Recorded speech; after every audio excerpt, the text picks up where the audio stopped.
This is going to be a video tutorial on how to find your saved posts on the X app, formerly known as Twitter. I will be using an iPhone for this. Let me jump over to my iPhone here. I have my phone opened up now and I am on the X app.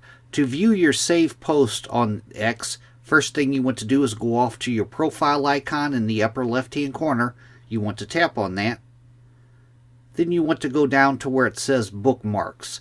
Tap on Bookmarks, and that is where you will find your saved posts.